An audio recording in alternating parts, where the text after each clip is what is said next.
Hello and welcome to the On the Couch podcast, the podcast that gives you the view from the therapist chair. I'm your host, John Dennis, a licensed professional counselor. You're listening to OTC episode 57 with Kristen Ulmer, author of The Art of Fear.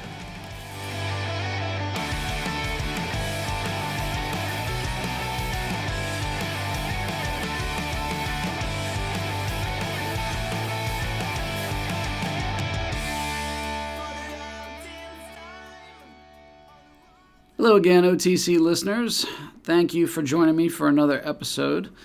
Today I get to share a conversation that I had with Kristen Ulmer, who is the author of The Art of Fear, and get to talk about just our relationship with fear. You know, as one of our basic emotions, we spend quite a lot of time trying to get rid of it, trying to conquer it or own it or deny its existence or, anything but actually connect with it and get to know it. And the full title of the book is The Art of Fear, Why Conquering Your Fear Won't Work and What to Do Instead.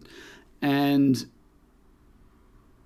again, I think this is something we all deal with. We all have this emotion, and we spend so much of our lives reacting to it, trying to hide it or overcome it. And she talks a lot about just her experience in the world of extreme skiing. And so if you're not familiar with who Kristen Ulmer is, look her up. She's in the U.S. Skiing and Snowboarding Hall of Fame. There's plenty of videos out there. So she has just this amazing career, first in skiing, and then almost even more amazingly, just walking away from that and really deciding that, that chapter of my life is done, and moving into more of a teaching role of helping people deal with fear and sharing of her experience through her skiing career. And so she holds the mark as this, 12-time champion extreme big mountain skier. And she was really known throughout the 90s and into the 2000s as, the first, the best women big mountain extreme skier. And she talked quite a lot about how she never wanted that. She just wanted to be the best. Didn't matter whether it was man or woman. She just wanted to be the best. And in this conversation, and then for those of you that have engaged in extreme sports, you know that, there is this odd relationship with fear where it's this adrenaline rush, but also, that pushing it down, that trying to not connect with it and deny its existence to get through whatever the competition or the event or, whatever the activity is. And ultimately, over a long enough time period, that doesn't work.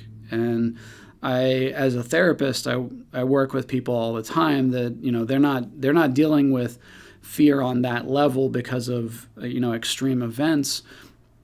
It's more, competition or performance or social anxiety or, it comes in just so many forms. And in talking with her, it really has changed my practice and the work that I do with other people. I've used a lot of the concepts that she taught me just through our conversation and through reading the book. I've gotten so much out of it, and I feel I've been able to really help people through referencing her book and some of the concepts that she talks about. So if you want to check her out, go to KristenUlmer.com. So it's KristenUlmer.com. ulmer.com. And like I said, you can hear about the quiz, the exercises that she has on her website. You can check out the book. She does speaking engagements. I mean, she's been featured in, NPR, Wall Street Journal, Forbes, USA Today. I mean, she's been on so many podcasts and publications talking about what she learned after walking away from skiing. And she still skis, but more just walking away from that competition, big mountain, extreme skiing life that she had really built and carved out for herself.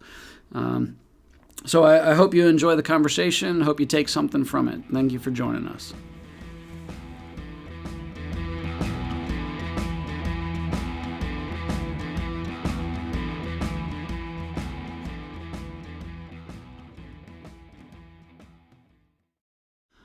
Well, I have on the show today Kristen Ulmer, who is a fear specialist. And again, you have such just an amazing background. I'm not going to do it justice. So please, if you want to, fill in the gaps and introduce yourself and then just tell your story of your life with extreme sports and skiing. Yeah. Thank you so much for being on the show. Well, I'm excited to be here, especially because we're probably going to discuss emotional health issues, which is my favorite subject. My least favorite subject is to talk about skiing, but I'll do it. So I'm a fear and anxiety expert and help people access flow by choice rather than by chance. And I have a unique education and background in that I didn't learn what I teach through going to university, like from a professor through a PhD program, nor am I parroting what all other fear and anxiety experts out there have been saying for years about what to do about fear and anxiety, which actually doesn't really work. Instead, I have this really unique background where I used to be considered fearless. I was actually very famous for it. I was considered the best woman big mountain extreme skier in the world for 12 years. And what extreme skiing means is that I used to risk my life for a living on a daily basis, making life or death decisions. And then I also did a lot of other dangerous sports and activities. I rode my bike alone across India. I've hitchhiked all over Africa by myself. I took up paragliding, ice climbing, rock climbing, flying trapeze, kiteboarding, you name it. And so that scored me the industry-wide vote as being the most fearless woman athlete in North America. So that was beating women in all sports disciplines, not just skiing. So I have this really unique, quote, fearless background. And maybe you can't see me, but I'm putting quotes around it because I actually believed my own hype. I thought that I was fearless. But that actually wasn't what was going on back then. Nobody is fearless. Not only is it undesirable, but it's unobtainable. And our goals to get there are actually causing a lot of emotional health issues in our culture. So then continuing my story, I got to the point in my ski career where I could have stayed forever. And, I was a Red Bull sponsored athlete. I worked with Nikon, Ralph Lauren. I hosted television shows. I had 4 monthly columns in 4 different ski magazines around the world. But I couldn't take it anymore. I felt something felt really, really wrong. And I just walked away suddenly, abruptly one day and never looked back, like walked away from all my sponsors, all the television show, everything, and set to find out what was wrong. And I realized that I had been repressing fear, kind of like we're all taught to do, in order to ski the way I wanted to. And it was causing a lot of mental, emotional, psychological health issues for me. I then spent the next 15 years voraciously studying a Zen approach, an Eastern approach to emotional intelligence. I don't even want to use that word, emotions, just how to deal with emotions. And then I, at some point, became a mindset sports coach. And then at some point, I realized, really what I'm teaching about what to do about fear and anxiety is really powerful. And I wrote a book, The Art of Fear, and yada, yada. I now see my ski career just as an education to help me bring the unique concepts to the conversation we're having today. Yeah. Yeah. I mean, like I said, I'm familiar with your story, and from my own background with skiing and snowboarding, I always found it so amazing. I've heard you a couple of your interviews. You talked about sort of the rags to riches, like skiing in jeans and never having had formal training. Which I mean, I know you said like this isn't stuff I learned in a university, but also like didn't go to some of those ski academies or things like that. That it was pretty much self taught. Would you say? Yeah, it's funny you're bringing that up and that you're seeing the correlation between how I approached my ski career and how I got known there versus how I'm approaching my career as a fear and anxiety expert.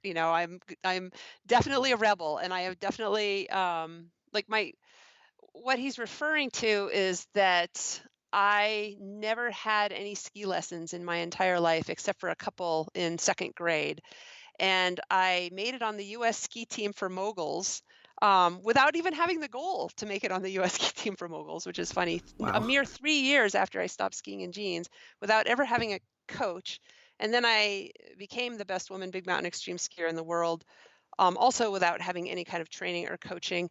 And this is competing against women who had the best trainers that money can buy. They went to high school ski academies. Like, I just came in and seized this industry by storm. I just got inducted into the US Ski and Snowboard Hall of Fame last September. Like, it's just been really, I have such a bizarre background as an athlete. I was also like the last to be chosen for team sports in elementary school. Like, I was not an athlete growing up. Wow. So that definitely, I'm an industry disruptor in skiing, and I'm also an industry disruptor in the emotional health industry. So it's kind of my thing, I guess. I just really think out of the box. I'm proud of that. Thank you for noticing. Yeah, no, in preparing for this, I was really stoked. I was kind of geeking out, like, oh man, I'm going to get to talk to Kristen Ulmer. I mean, just the idea of, yeah, I've heard you talk also about this was at a time when like ski technology was not what it is today. Like this was on skinny skis. This was, the 90s. And then, yeah, you talked about getting to a point where you were the Red Bull rep. Like you could just show up to the party and you know have a couple drinks and like get paid for doing that. And we're at a point where was it almost this sort of like Jerry Maguire esque like breakthrough that got you to a place of like this isn't what I want. This isn't me. Yes, and just as a funny aside, yes, I was sponsored by Red Bull, and I had to pretend uh, that I was a heavy drinker in order to be sponsored by them, and they didn't realize that I actually didn't drink at all. I was just faking it. Like, where in the world, or what kind of profession in the world do you have to pretend to be a heavy drinker in order to get a paycheck? Except for in extreme sports. Yes, But of anyway, course. that's just a funny aside. I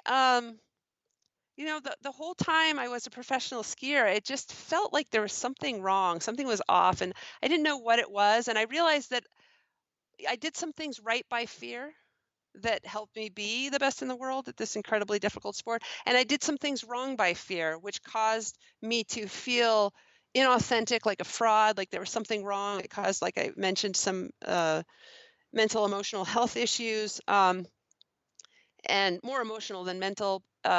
And I just felt like it just felt stupid to me, you know? Like it just felt like there's something more I was supposed to be doing. And no disrespect to a lot of my peers that are still in the business, that are still making a living promoting skiing. Like, it's an amazing sport. But I also got to the point where I started to hate skiing. And to say that about a sport that and an industry too, to the point that I hated it. The industry had only supported me, and it had been such an amazing experience. To get to the point where I dreaded winter was just bizarre. I just knew something was wrong. Yeah. And, in order to heal my own life and body and emotional well being, I set out on this journey. And the things that I've learned along the way, I mean, I just have had insights popping up like popcorn for the last 20 years. Well, I guess 17 years since I retired. Um, that actually are going to change the way people deal with their emotions. I have a few peers too that are doing this, but this is what I'm about to share with everybody is very, very new. It's very, very different. Um, I've only found, oh, right now the count is at 11 other teachers or facilitators in the world that teach this out of probably hundreds of thousands. So this is fresh, this is new, this is the cutting edge, this is the future for us all regarding emotions because it kind of has to be because what we're doing isn't working. Yeah. And for me, the sacrifice that I made to my body and I believe that learning from experience is important. I believe that learning from your mistakes is important, but even better is if you learn from people who learn from their mistakes.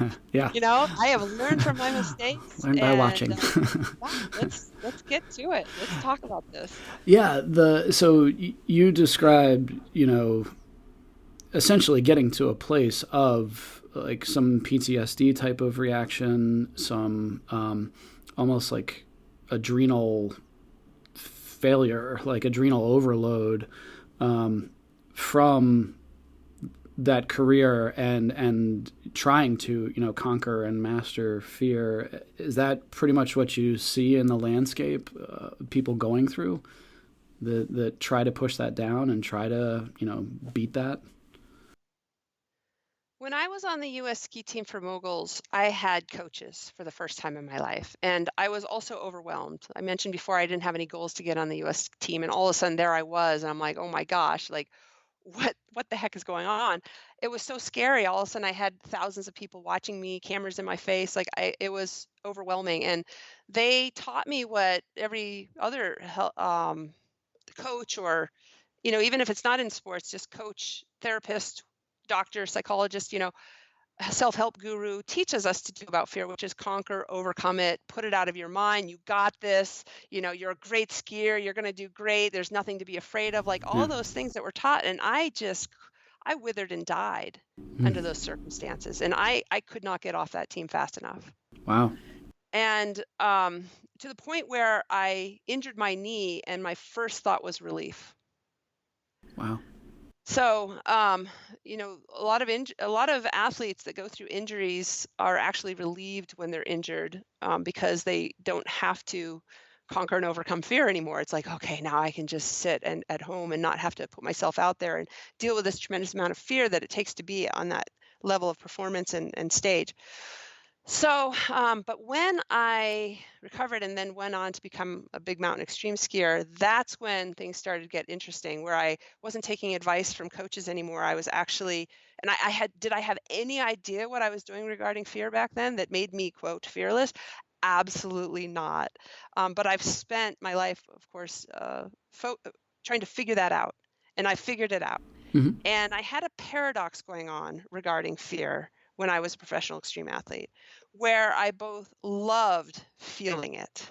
And when you love feeling fear, it doesn't feel like fear at all. It just feels like presence and excitement and focus. Like extreme sports are notorious for taking athletes into the zone. Yeah. And why is that? It's because they're so scary. And these athletes are a lot more willing to feel fear than the rest of the planet. And so the fear actually is in their willingness to feel it and their intimacy with it. It actually takes them in those higher altered states called zone and flow that we seek. And I have actually run this by Alex Honnold, who free soloed El Cap. Mm-hmm. There's a rumor spreaded that he has a damaged amygdala. That's not the case. He just has an intimate relationship with fear. Laird Hamilton, best big Ah. wave surfer that ever lived. When we talked, we just like, oh my gosh, like we were speaking the same language. He thought he was the only one. I thought I was the only one. Like Oh man. I've interviewed so many extreme athletes. To What be a fly on is the wall. happening out there? These people are not fearless. They have an intimate relationship with fear. Now, great for sports, but how does You this pay a price.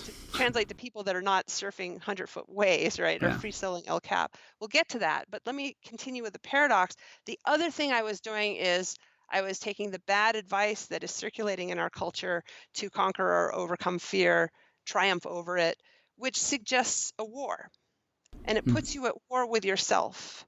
And it's a war that is noble. fight that mighty battle against the enemy, the perceived enemy, which is fear.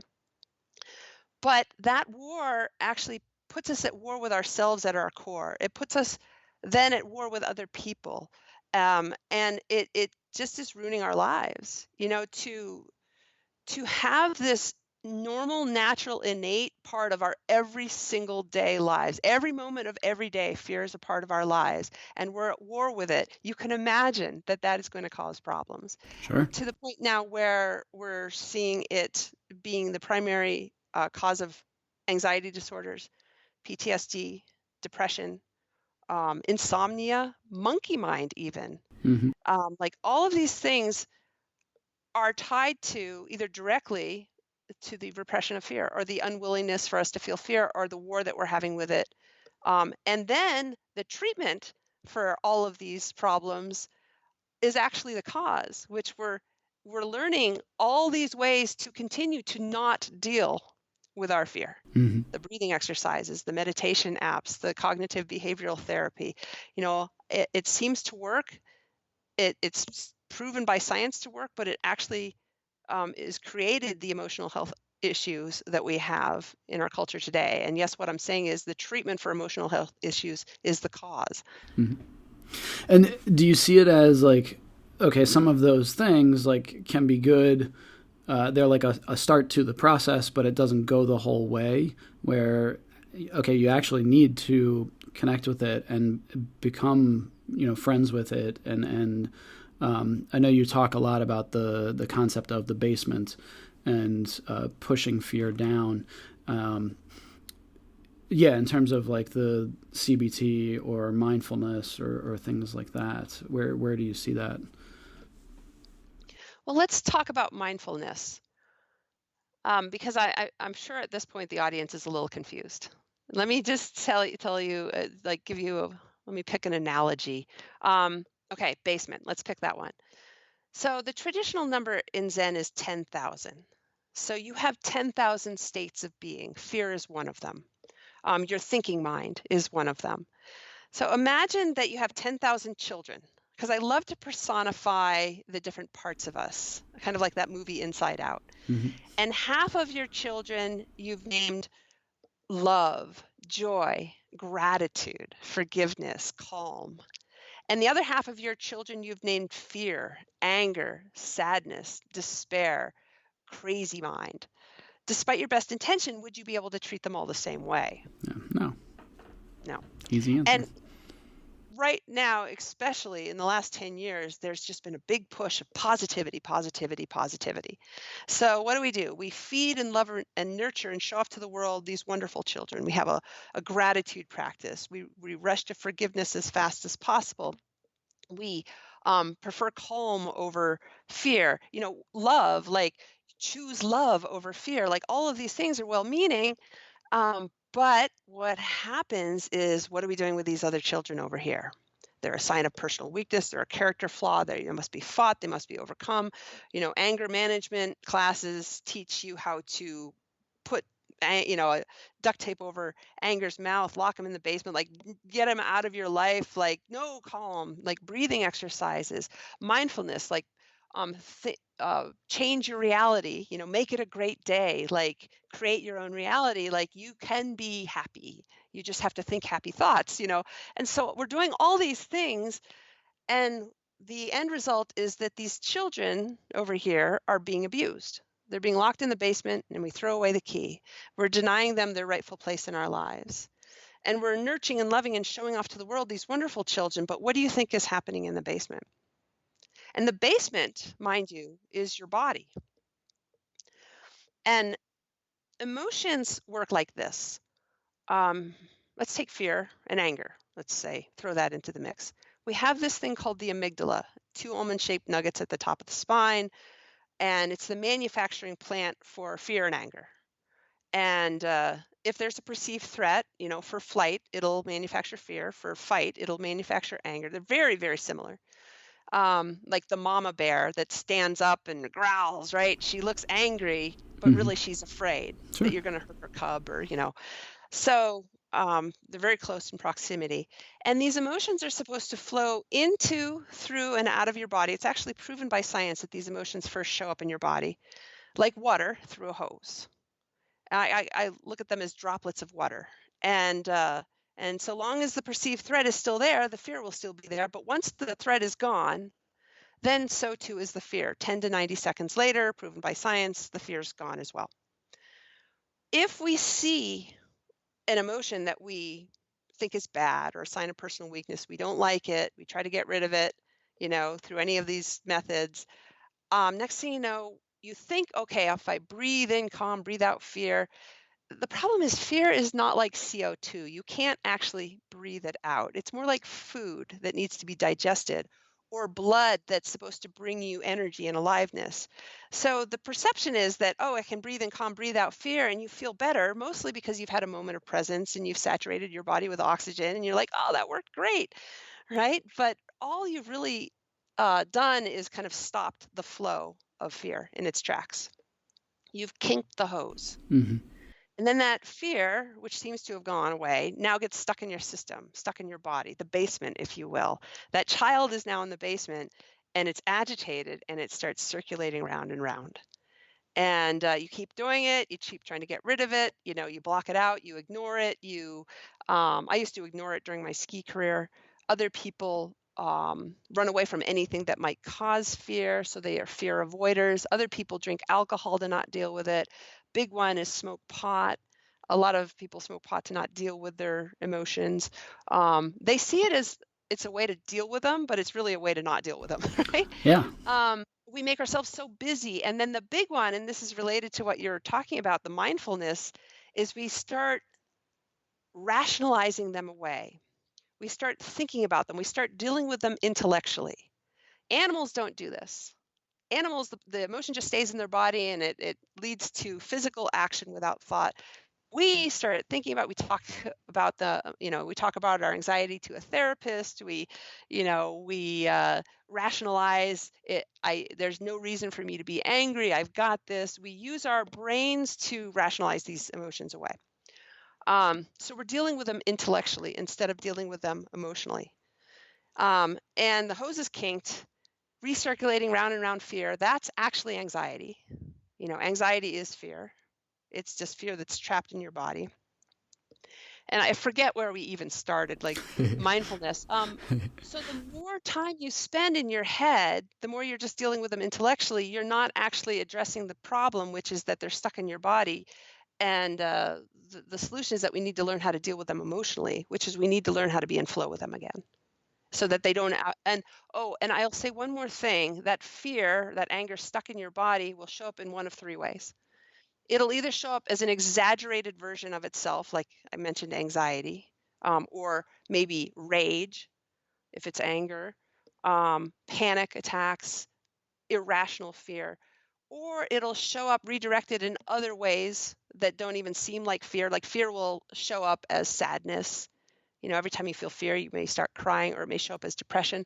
Or it'll, like what tends to do when it gets stuck in a closed environment, it'll flood into every available space, namely your thoughts.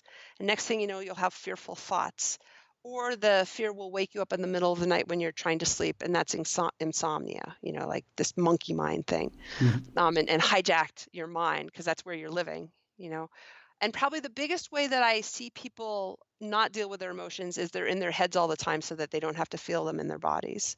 So that monkey mind as a result, and just also being stuck in your head all the time so you don't have to feel the fear, is another sign of resistance to feeling emotions. So that Sure. was a lot. I'm sure you have a million Oh questions. yeah, yeah. No, I mean definitely. As being a therapist who kind of starts from a place of cognitive behavioral therapy, yeah. As you're talking, I'm like, okay, this is different. This is a lot. It's a lot of the work that I've done. But then as as I read through the book and heard different interviews, I'm like, okay, yeah, like I could definitely see where people that I've worked with, or even in my own life, where it's you do those and it's still like you said, it finds other ways of sticking around. I've heard you talk with the child locked in the basement. That idea that they're gonna want to get out, they're gonna fight to get out some way, somehow, and off of your conversations with Gabby Reese and Laird Hamilton, yeah, I pictured that like rogue wave or like an avalanche of like you can try to tamp it down and try to run from it, but it's gonna catch you at some point in some way. Have you experienced a lot of resistance to this in the work that you do with a lot of elite athletes and professionals and things like that, where it's like, yeah, that's great, Kristen. Like, that's good for you, but that's not me. Like, I don't need to do that. I don't need to actually connect with it. Well, to be clear, I was a mindset sports coach for 15 years. I still dabble in it. I have ski camps um, but I would say 99% of my clients are not athletes. I'm just helping people with emotional health issues. Mhm. And the working with me is for people for whom everything else hasn't worked or hasn't worked well enough.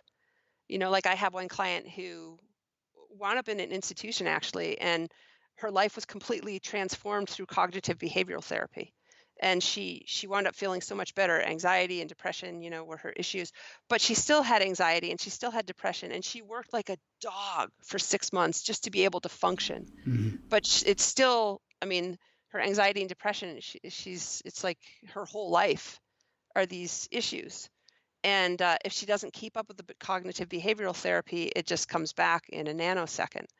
I have clients who have had to meditate like 3, 4, 5 times a day just to function. And so we can become addicted to these coping mechanisms because they work.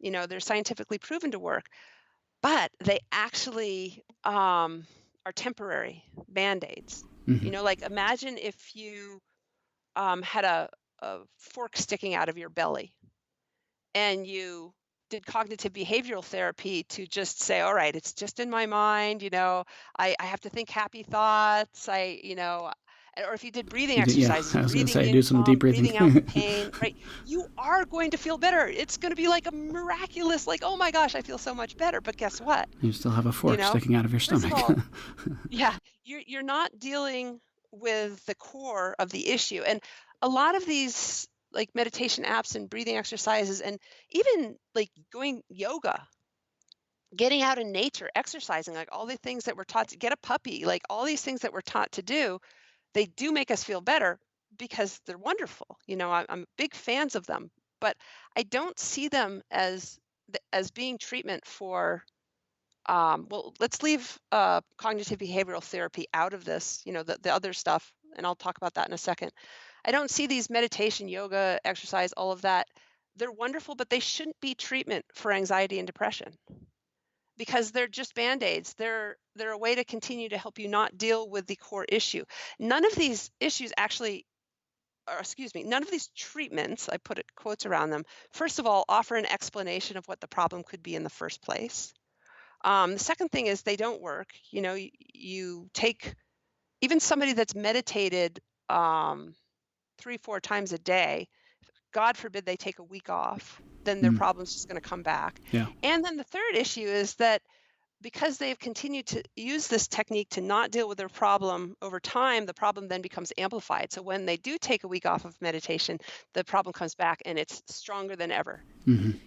So it actually inadvertently exacerbates the problem too, because the problem is that none of us are dealing with our fear or other negativity, negative emotions in an honest way. Um, as for cognitive behavioral therapy, I do think that it has some incredible merit, but it shouldn't be plan A. It's not even not plan A, but it should be step one. It should be step two. Okay.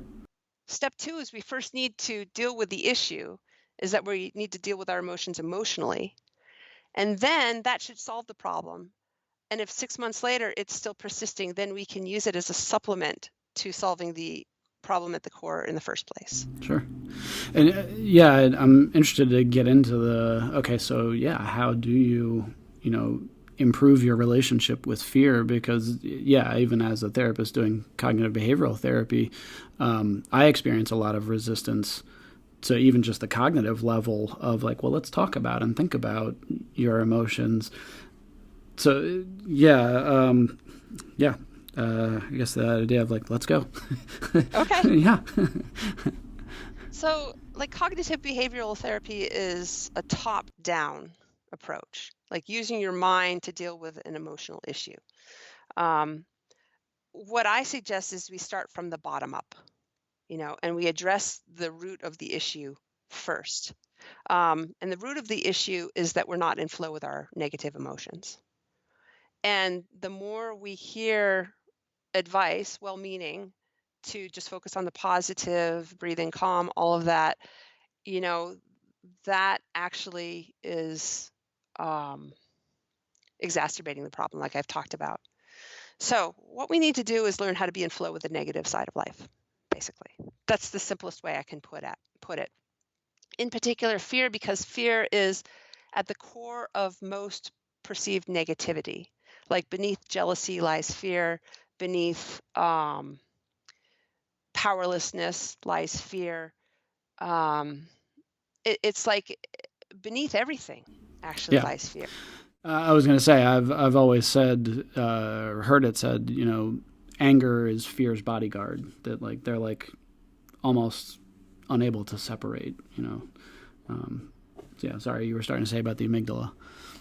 I see anger, it's as like a cherry popsicle, and the ice is the fear, and the red food coloring is the anger. So it's like Yeah. fear with like a just a little drop of food coloring of, Uh huh. So the amygdala, I mentioned before that if there's a perceived threat, it'll send these quote negative emotions into your body, and they're uncomfortable. They're meant to get you to move, to run, like an animal, like Bambi in a field, there's a spark of fear. What is that? Oh, there's rustling in the bushes. Like her hearing's better, her eyesight's better. And it's a tiger. She runs, faster than she ever has in her life. And then she survives, hopefully, and she's back eating grass in a field and there's no PTSD. She doesn't need cognitive behavioral therapy, doesn't need a therapist. She's fine. And it's because the emotion just stays in her body and compels her to action. Like there's a saying in Zen, a good horse moves at even the crack of a whip. So the emotions are meant to get us to move. The anger is meant to help us right or wrong, that kind of thing. So the thing is, though, to the amygdala, everything is a perceived threat. And as a result, fear is with us every single moment of every single day in every single interaction we had. I talked about that a little bit. Um, Most of us are in denial of this, but I've even facilitated somebody the day after a 9-day Vipassana silent meditation retreat. Mm-hmm. It's there, Wow. it's always there. So, how you deal with it, of course, is very, very important. And our cultural norms support war, our cultural norms support trying to get rid of it. Everything that we're taught, all these methods and modalities that I've been talking about, come from the premise that this is a bad thing and it must be gotten rid of. And therein lies the problem. If we can learn to see this as a positive, there's the cognitive behavioral therapy The piece. shift. Yeah. Mm-hmm. That's the shift. If we can learn to see that negative, perceived negative, I put quotes around it, emotional reaction is actually a positive, that's when things change and they change fast. That shift is, I think, the most important shift that we can make in our lifetimes. Because if you have a healthy relationship with fear, you're going to be a healthy person. It really is that simple. Mm-hmm. If you have a combative, ignoring, avoiding, controlling relationship with fear, if you're in your head around fear, that relationship, you will make your life a shrine and testimony to that. I mean, why are so many Americans stuck in their heads? Because then they don't have to deal with the emotions in their bodies, Yeah. right? Why do so many people have a self-esteem issue? Because if every time we feel fear, we think there's something wrong with us, we're going to have a self-esteem issue, right? Because it's Yep. there all the time. So we need to back up and, it's never too late to start this. I work with clients who are in the oldest has been like mid 70s, but certainly Start with your children. Got to stop saying there's nothing to be afraid of. Hmm. Like, that has got to stop. Yeah, not true. Right. Especially in with COVID and everything. I mean, and all of the things going on in the world. Yeah, there's real threats. Right. And the old model of calling fear a hindrance or an enemy and fighting it doesn't work today in today's faster world. There's so much going on, and the amygdala is manufacturing fear. I joke in the book, like faster than Joey Chestnut eats a hot dog. Like, we have so much fear going on, and it's just not working. And the war on fear has proven to be unwinnable. Despite all these methods and modalities to win the war against fear, has it worked? Nope, still there. No. Anxiety disorders are on the rise. Depression is on the rise. PTSD, all these things. Like, we're becoming the United States of anxiety. We're like, pretty soon we're all going to be medicated. And so when an industry has failed us to the point where, and everything that, I keep looking in psychology today, and I see these new gizmos and methods and new meditation apps. It's like, it's just the same old shit repackaged, right? Yeah, Forgive the language. yeah. It's not working. It's not working. It's not working. It's time to just completely rethink this. So we need to back up to the very, very inception of the issue, which is we're not in flow with our negative emotions. So, before I tell you how to become in flow with your negative emotions, do you have any other questions for me about anything? Because I can talk for hours about um, this. yeah, I mean, it brought so many. I started off telling you, okay, this isn't a Joe Rogan experience. It's not going to be 3-4 hours. I would love it to be, but do you see any benefit or necessity in in today's world in being able to turn off and turn on our relationship with fear? I think of like military application or first responder or something like that, where is it even possible to do that? Or once you start down this path of changing your relationship with fear, that is then the more control, the better decision making, the better relationship with it, and there's kind of no turning it off and turning it on. You're listening to OTC episode 57 with Kristen Ulmer, the author of The Art of Fear. We'll be right back after a brief word from our sponsor. Would you like to talk to a counselor but can't find the time? Would you rather talk to someone from the comfort of your own home? If so, Parenting and Family Solutions is here to help. We now offer teletherapy to all clients who reside in the state of Pennsylvania. Using our secure portal, you can have a video session with your counselor using a laptop, desktop computer, or smartphone. Visit our website to learn more at www.parentfamilysolutions.com or give us a call at 717-602-5560 to see if teletherapy might be a good fit for you. Let us help you build a stronger family and a healthier you.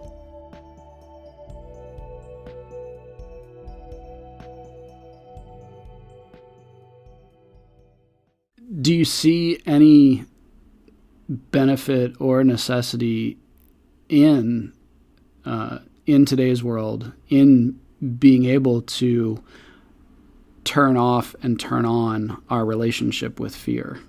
I think of like military application or first responder or something like that, where is it even possible to do that? Or once you start down this path of changing your relationship with fear, that is then the more control, the better decision making, the better relationship with it, and there's kind of no turning it off and turning it on. It's a fascinating question. See the flow of emotions through your body like a river. Can you control a river? Yeah. Sure. Yeah. I mean, we build dams all the time. To what end? Um, it's is that what we should be doing with our flow of our emotions? Um, the dam is the kinking of the hose. I mean, Mhm. it works great to get power, but you're messing with nature. You don't want to Mhm. pick a war with nature. You know, you can control a river a little bit, but it's a tremendous amount of effort. It's exhausting, and eventually the river's just going to do what it's going to do. Well, and that, And that made me think go of. ahead. Sorry to interrupt. It made me think of. I think most people have that, like, well, I'm invincible. Like, it's, well, I can control it. You can't. And that idea of they're fooling themselves. They're. Yes, right. And I know that your podcast is a lot about families and children, and I mean, there may be somebody listening says, "Well, I don't feel any fear," or they have a child that is fearless. Actually, what's really going on there is on some level they enjoy feeling their fear. And when you enjoy feeling your fear, back to my ski career, back to Alex Honnold, back to Laird Hamilton, it doesn't feel like we know fear to be. Actually, that awful sensation that we associate with fear, that's not fear. Fear is wonderful. That awful feeling we associate with fear is our resistance to fear. Hmm. Like, for example, I used to own a flying trapeze school, and I'd watch people walk up the ladder. It's very scary. Yeah. And some people would be excited and they'd be super present and focused, and just like their eyes are lit up like 1,000-watt light bulbs, and those people, they're not fearless. They are enjoying their fear. Hmm. And then you see the next person climbing the ladder, and her internal dialogue is, I don't want to feel this. There's something wrong with me. Nobody else feels this but me. What's wrong with me? I got to get rid of this fear. I can't climb this until I get rid of this fear. It's that I don't want, I don't want, I don't want. It's our resistance to fear that is the awful feeling, Hmm. not the fear itself. I'm going to say that again because it's an Yeah. important point. It's our resistance to feeling the fear that is the awful feeling, and not the fear itself. It's our fear of fear, if you will. So, like people that go to a water park, and kids, some kids are just having the time of their lives. And then there's little Johnny who doesn't want to get on it. And the perception is that little Johnny is just afraid. And then what does dad say to little Johnny to try and get him to go on the water slide? Yeah, you're safe. Yeah. Yeah, you're safe. You're There's fine. nothing to be afraid of. That's not true, right? These water slides are designed to be scary. That's why they're so fun. And so I had a client once whose kid had a serious anxiety disorder, pickled in fear, and they went to a water park, and that's what dad said, see, your sister's getting on and she's 2 years younger. He basically started Shamed. shaming Yeah. his son for feeling fear. Hmm. Next thing you know, the kid feels like there's something wrong with him, and then he fights for his right to have fear. And and or he grows up, I mean, so many different things can happen from there. He'll grow up mistrusting himself, thinking that he can't trust his intuition and instinct, because having access, like during my ski career, having my fear along for the ride when I was risking my life, helped me be very intuitive, very reactionary, tap into a higher, bigger wisdom than I alone could come up with on my own. I'm like Batman, and fear is my Robin, stronger together than apart. Hmm. You know, loses touch with his intuition, loses touch with his body, um, has an anxiety disorder. And here's this well meaning parent that's just constantly trying to convince little Johnny that there's nothing to be afraid of. The parent doesn't realize that he's actually causing little Johnny's anxiety disorder. Hmm. So much better is to say to him, yes, the water slide is very scary. They designed it that way because, it makes it fun. Fear is fun. So the only question is, are you in the mood for fear today?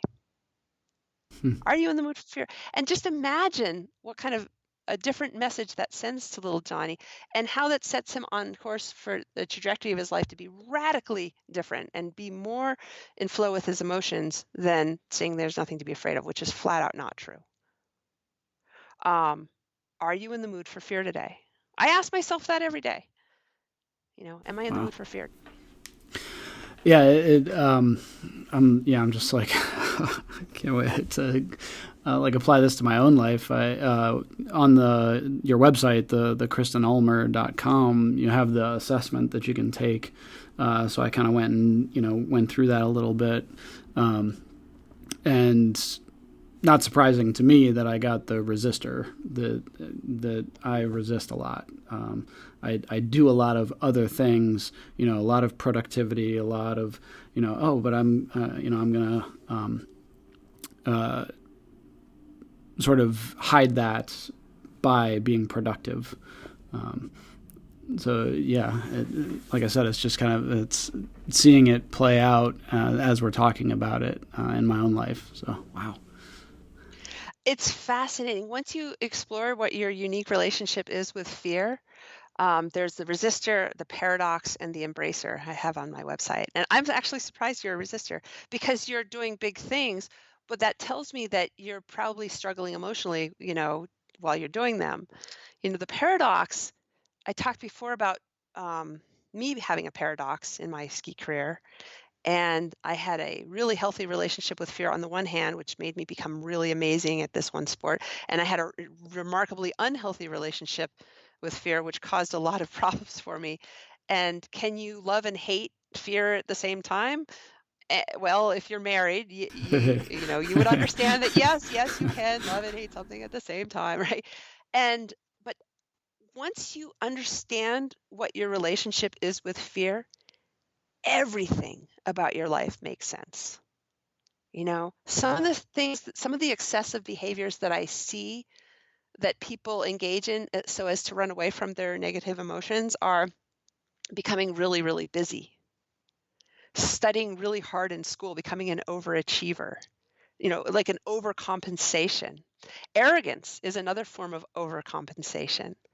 um, Shopping addiction, cleaning addiction, certainly hoarding and OCD. If you feel like you can't control that flow of emotions, well, you try to control something, anything, washing your hands, or um, I have a list actually. It's called the flight list. The things that like fear is supposed to lead to fight, flight, or freeze action for the thing, like the tiger, let's say. But the fear is the new issue in our lives that we're fighting or fleeing from, or we freeze in the face of. Like fear doesn't make you freeze. Like another client who's a fiddle player that I have, she freezes on stage, and the fear doesn't make her do that. It's just when the fear shows up, she freezes because she doesn't know how to deal with the fear. It's her reaction to the fear. The fleeing the fear, making yourself so busy. I also I have a friend, he's not a client, who has to work out 5 hours a day just to be able to sleep a few hours at night. He can't work. He can't get a job. He's addicted. So we become addicted to the method or modality that we use to treat our anxiety, the yoga, the meditation, what have you, the exercise, getting out in nature, because it's the only way that we can function. We don't realize that the thing we're doing is actually preventing us from getting any better. you know um so we got to again go back to the beginning, and the fact that we're talking about this, it brings up the first way that we turn this around is we have to first raise our antenna and learn what our unique relationship is with fear, because it explains so much. And that's the first step towards turning these relationships around and turning these emotional issues around that we can talk about next. Yeah, and so yeah, like I was saying, seeing, kind of thinking back over just different experiences and different relationships, and the way fear played a part in those. So, on my end, I've already gone and done the assessment, and you said, sort of that awareness being the first step, then starting to shift the way we even just the conversation that we have, the language that we use, hmm Yes, thank you for bringing that up. So the first two steps, then, how about, of turning our relationship with our negative emotions around and The first one I already outlined, which is raise your antenna, and I'll say a little bit more about that first, and then I'll talk about changing your language. Um, I went camping once, and I brought a sat radio, and it was out in the mountains and where there was no cell reception, and the damn thing wouldn't work. It was just static. And I brought it back to REI. I'm like, what the heck, you know? Yeah. And they said, well, did you raise the antenna? I'm like, oh. So we need to first raise our antenna. And that's what my free fear and anxiety assessment on my website, KristenUlmer.com, helps people do is the 20 questions, raise your antenna, like, okay, what is my unique relationship with fear? The results that you get then helps you kind of put the pieces of the puzzle together that you may not be aware of. Usually people think that they have one relationship with fear, but really they have another relationship with fear. Like somebody that feels fearless, I talked about this before, I see this all the time. They'll be fearless in one aspect of their lives, but then pickled in fear in another. And I have even seen people who say, "Well, I don't have any fear, but I have an anxiety disorder." I'm like, "Well, but Well, that's fear, that's yeah. right?" They don't make the correlation. And or somebody who's fearless in sports, but they're pickled in fear at work or in relationships, or they're fearless at work and they have double the fear in a sport. So whatever fear you won't deal with in one area of your life shows up doubly in another area. So just, getting to know that, like, and all the other stuff that I've outlined is fascinating. And it just, like I said, explains everything, like to the point where if you have an emotional, physical, even, like a body issue, like a sore lower back, or maybe a heart condition, or and on and on, like if you kink up the flow of emotion through your body, you've just created an ideal host environment for illness and to thrive, right? So emotional, physical, spiritual, mental, if something feels off in your life, the repression of negative emotions either has everything or has something to do with it. So getting to know your unique relationship with fear, anger, sadness, and all those other children that we typically want had nothing to do with is the first step. Absolutely. Raise the antenna so that it's not static, so that you can actually hear what's going on. And so that's the first part. The second part is, once you realize what your unique relationship is with fear and other negativity, can you, and this is where we can use cognitive behavioral therapy, not in the way that it's currently being used, but maybe reimagine it. And this is a way that we can use meditation apps and even breathing exercises and gratitude practice, even, to turn this around, where we need to stop seeing fear as a negative and actually turn it around into seeing fear as a positive. By changing our language, specifically, by changing our language. Instead of saying to little Johnny, there's nothing to be afraid of, you just say, yes, there's much to be afraid of. That water slide is really, really scary. Are you in the mood for fear right now? Because it can be fun.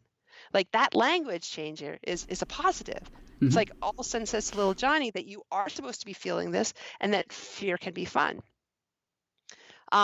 Instead of saying, don't let fear hold you back, say, don't hold yourself back by being unwilling to feel fear. That's a really interesting one. I'm going to say it again. Instead of saying, fear is holding me back, actually what's happening is I'm holding myself back because I'm unwilling to feel fear. Fear shrinks us. See how negative that is. Fear doesn't shrink you. Actually, fear expands us. Like, take Alex Honnold, arguably like the poster child for what to do about fear. He free soloed El Cap, for crying out loud. It is the most amazing feat, I think, in the history of humanity. It's so crazy. What really happened with Alex is, like, picture a circle, and that's your comfort zone. And you can live in your comfort zone. You can even never leave the house and just, have complete control over it. You're still going to feel fear, though, because it's always with us.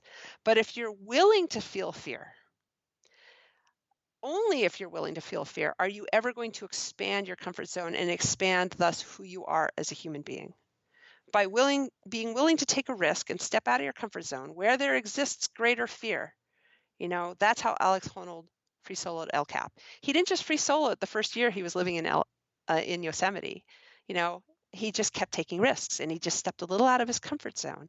And imagine each time you step out of your comfort zone, you connect the dots and then make the new circle. It's a bigger circle. And he just expanded and expanded by continuing to take risks. And mind you, when he was taking the risks, the fear was there to help keep him sharp and focused and on point, and gave him great advice, like, oh, you should probably replace your rope. You better get a better climbing partner. That one didn't work out, right? So fear doesn't shrink us. Our willingness to feel fear expands us, and the fear actually makes us more sharp and focused. So see that language changer.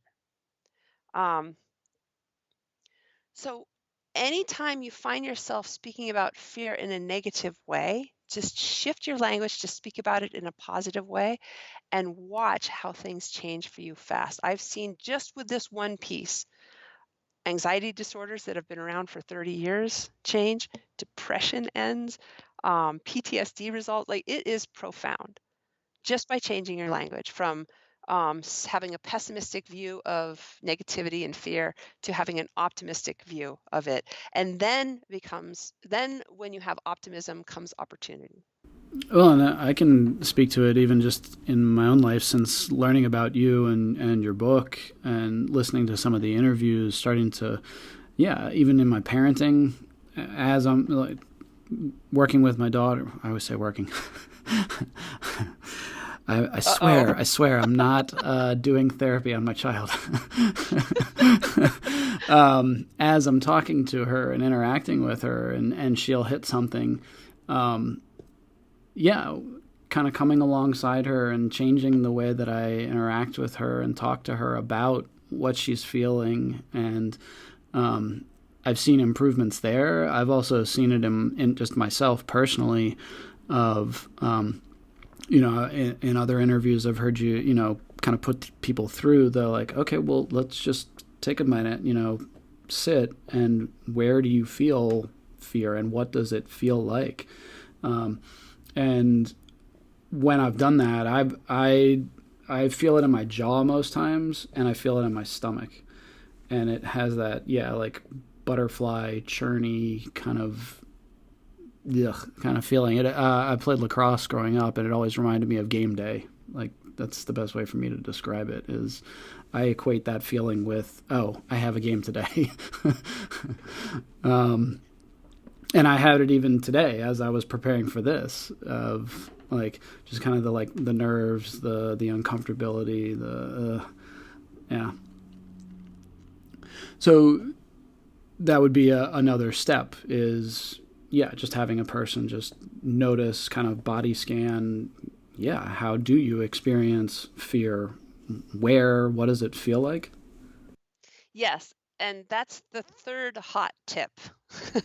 Oh. So the first hot tip is raise your antenna and get to know your unique relationship with fear, which is probably different than you realize.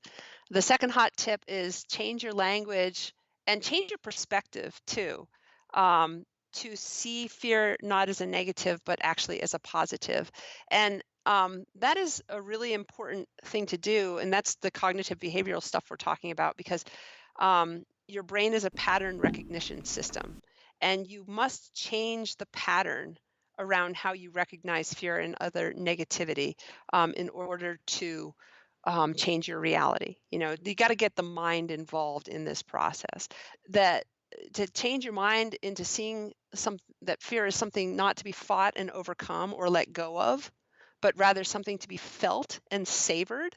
Like, we want to get that involved in the process, and changing your language will help you accomplish that.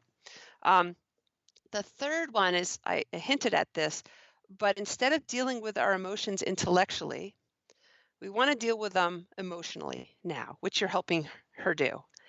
And what that looks like is, and this is, everything that I'm outlining, just mind you, let me back up and say that this goes against societal norms. This is not what is being taught. People are starting to teach this, but they're sending mixed messages. Like, somebody like you may say, okay, to your daughter, let's deal with your emotions emotionally. Where are you feeling them in your body? Where is it showing up? Talk about the sensation. What happens is then there's a comma after that. And you may even say it's normal and natural to feel them. Like we see with COVID right now, everybody is saying, oh, we need to accept that fear is normal and natural. Like it seems like they're saying, yes, yes, yes, we need to learn how to deal with them emotionally. Yes, we're talking about them in a positive, but there's always a comma. And then the next thing that comes out of their mouth is some more form of like, okay, but you can't let it get the better of you. Yeah. Okay, but now Back let's up let into it the go. intellectual. Right? So like see it as a child in your life. You have another child in the room. It's like, okay, fear's here, and it's in your body. And what does fear feel like? Where is she showing up? Is she jumping up and down? What's your relationship with that child that's in your body? Um, okay, let's spend some time getting to know them. Let's embrace them. Let's give them some love. Okay, now let's tell them to get the hell out of here. Yeah. Leave me Right? It alone. just negated everything you just did. There has to be a period. Like I'm here to accept first, that's a step in the right direction. It's a little too passive, but I'm here to embrace, and I'm here to um, become intimate. I'm here with that feeling. I'm here to ask it questions, be curious about why it's here. What does it have to offer me? What message, if I listen to it, would finally set me free, because then it doesn't have to scream and yell at me because I'm not paying attention, um, like have that healthy, considerate relationship with this individual called fear, period. Not as a way to get it to shut the hell up because fear's too smart for that crap, right? But actually just as a way to have a healthy, honest, considerate relationship with it. And when I say deal with it emotionally, which is our third hot tip, is just learn how to feel it. Learn how to um, I have to choose my language carefully here because we're talking about a river, right? And if I say you need to learn how to allow it to flow, well, the thing's going to flow however it's going to flow, Yeah. right? It's like it suggests that we still have some Have sort some of control, control. Yeah. right? It's more like we want to just control our perception of this as a positive so that it'll naturally flow into, through, and out of our lives the way nature intended. And we're back eating grass in a field like Bambi, and we don't have any anxiety issues, PTSD, we sleep well at night. It's not something that we can control. The only thing we can control is our reaction to it, which is to just let it be. Not let it go this time, but let it be. And it will let go of you if you do this. And that's how anxiety disorders resolve so quickly. Wow. Yeah, I've heard you say that before in terms of like our perception and our reaction are the only things in it that we can control. So many people, like we've said already, are fighting to try to control fear or conquer fear or do something with it. And like you said with the river, like it's there. Like you can try to control it all you want, but yeah, that reaction to it and the perception of it. Wow. Okay. And make no mistake, and this is kind of the big nugget, the big takeaway from this whole talk we're having. And I don't think I've ever actually said this in a podcast before. But anxiety is the opposite of flow. If you're in flow with fear, the fear is an asset and an ally, and it helps you be more sharp and focused. Like fear of failure doesn't hold anybody back, or it makes us sharp. Fear of failure helps us bring our A game to everything we do so as not to fail. For example, like if we're in flow with it, fear is only a positive.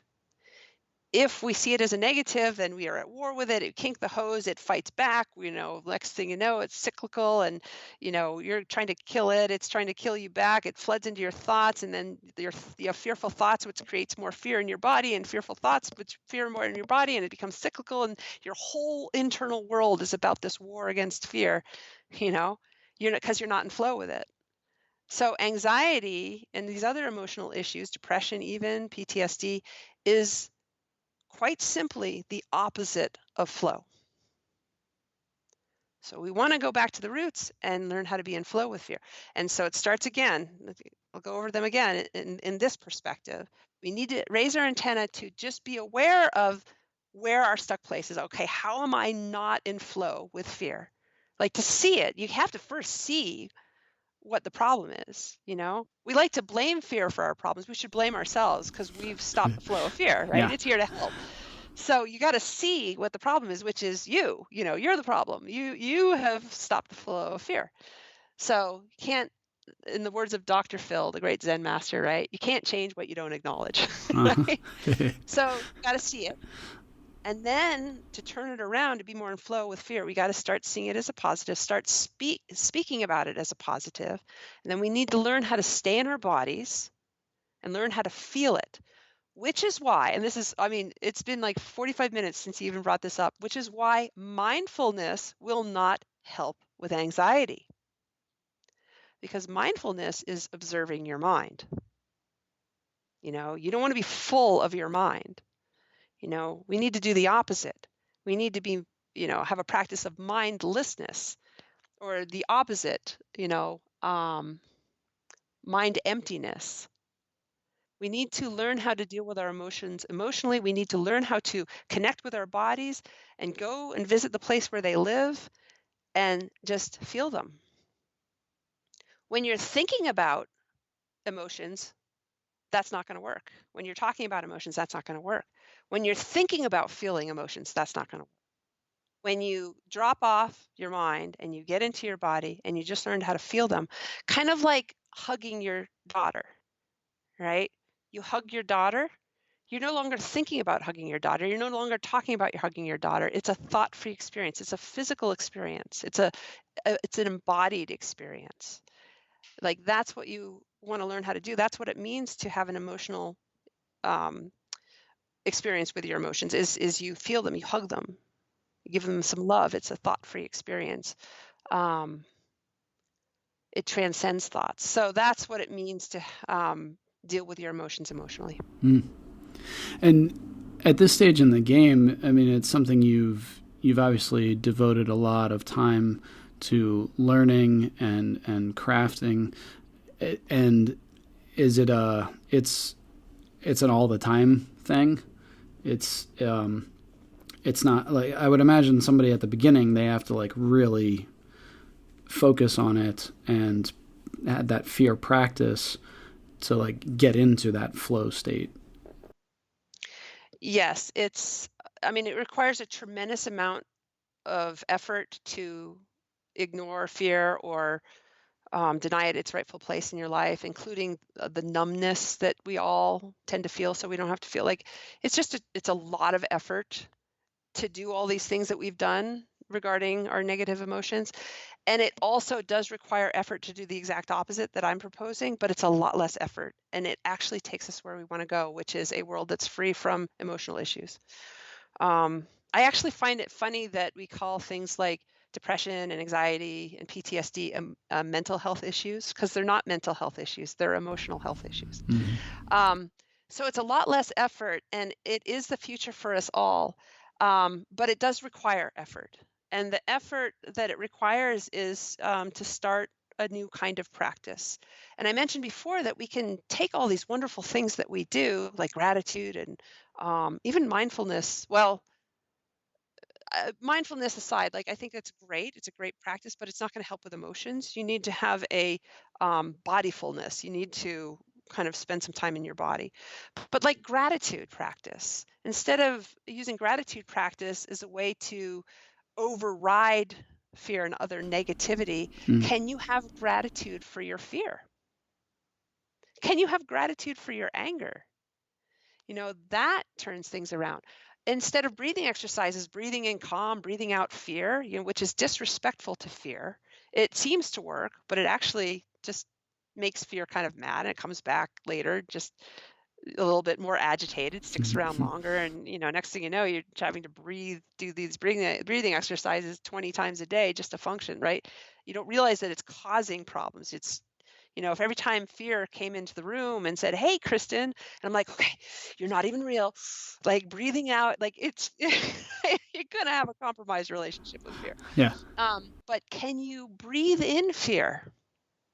Like breathe in something that you're afraid of, and breathe out the hope of ever getting rid of it.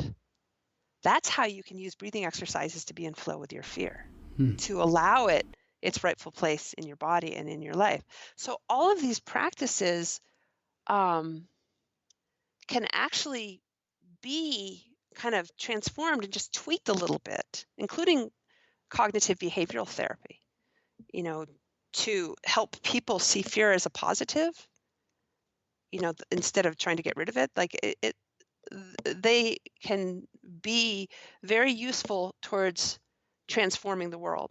And we think of being emotionally healthy or psychologically, physically healthy is a personal effort, but it's actually a collective effort.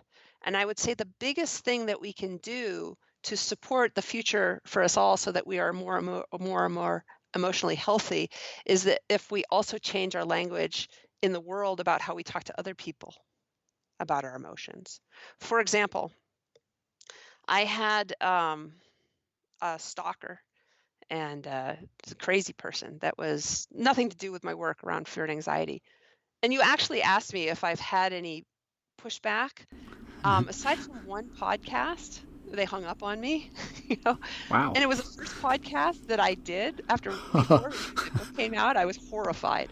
I've had nothing but support because I mean it just makes such sense to people. Um, but so anyway, I had a stalker and had nothing to do with my work. And he's deceased now, but he kept doing things to me that landed him back in jail again and again.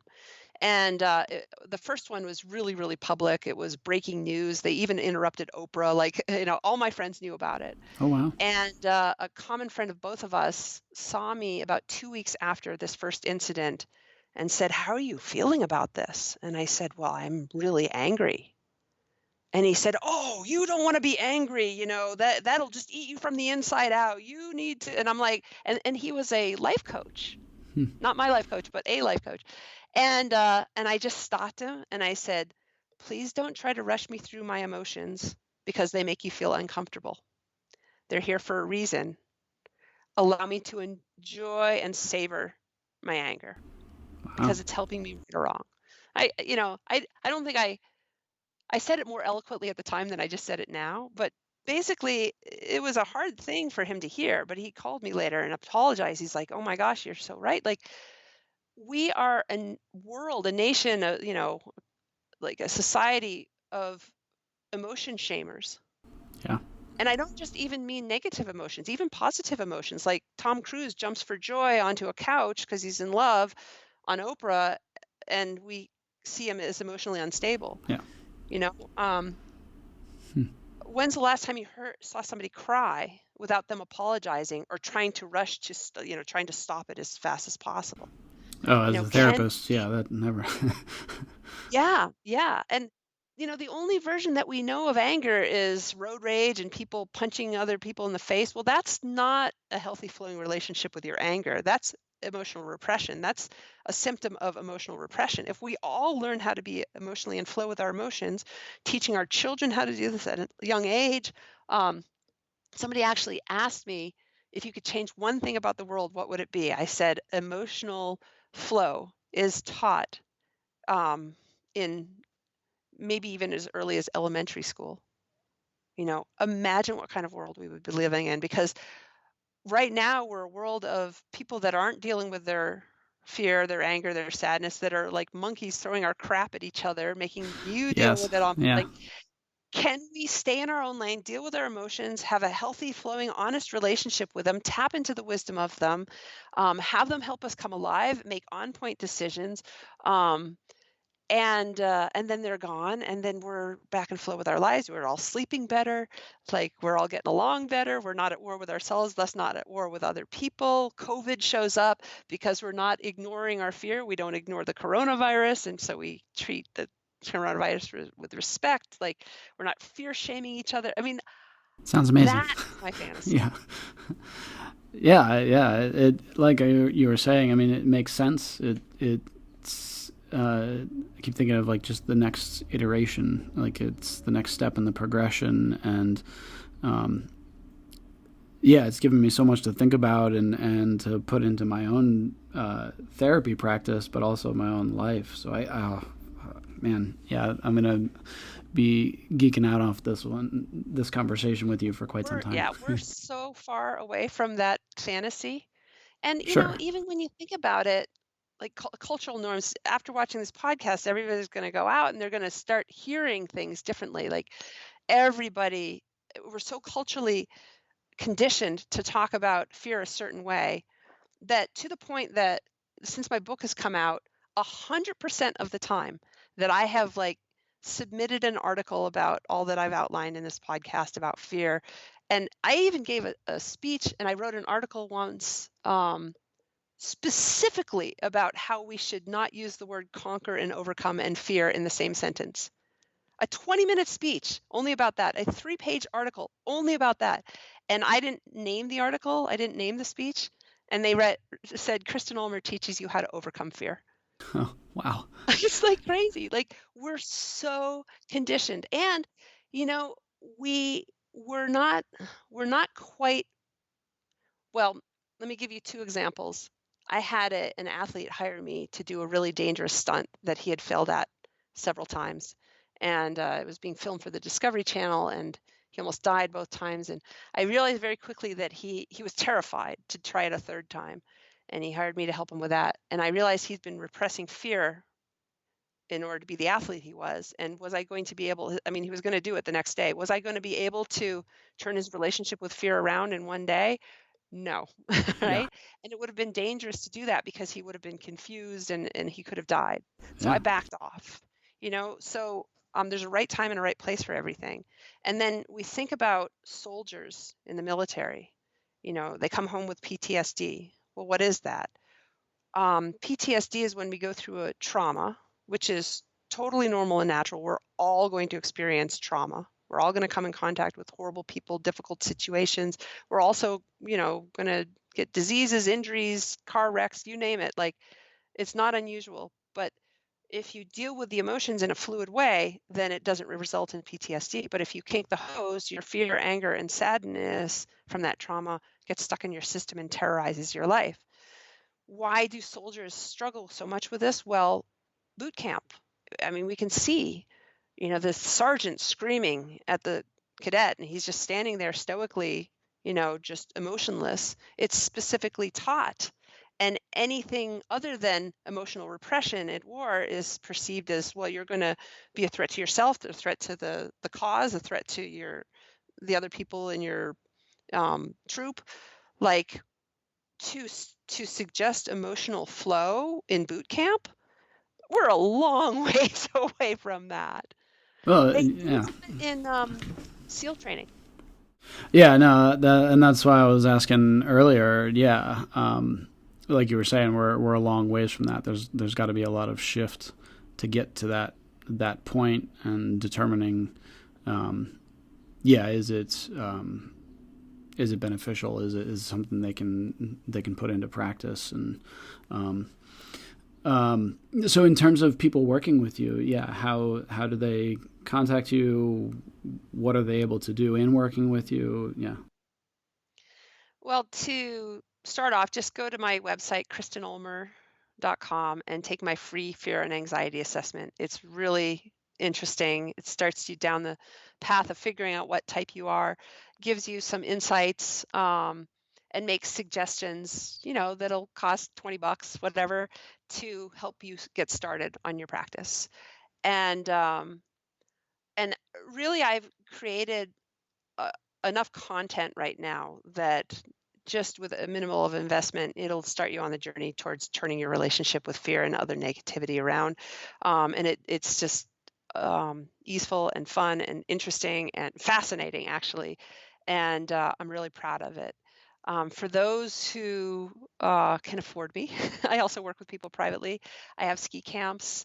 I do live events. I'm gonna come up with a 7-day challenge pretty soon that's gonna cost $7, for a week. And like I'm doing things constantly. Just I really want this to get out there in a big way, and I want everybody to be able to afford to work with me, and so I've made it affordable.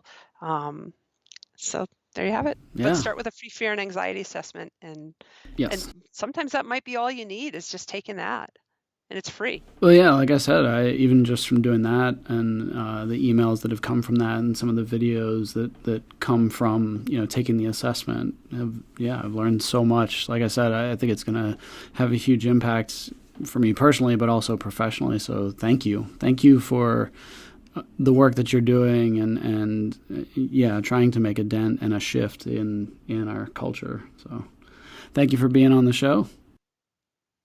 Here's the last little bit. This is what I'm trying to help people do. An earthworm pokes his head out of the dirt, and there, right in front of him, just an inch away, is another earthworm. And he immediately falls in love, and he says, "Marry me." And the other earthworm says, "I can't, silly. I'm the other side of you."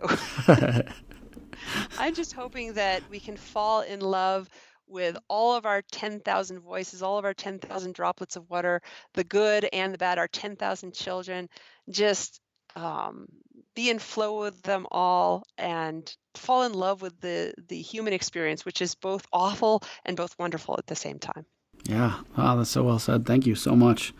Yeah, and I always try to keep an eye on what my guests have been up to and projects they're working on. So I can't wait to see what you come up with in the future, and hopefully have you back on again. But thank you for your time. It's been great. I love your questions. Thank you. Yeah, take care.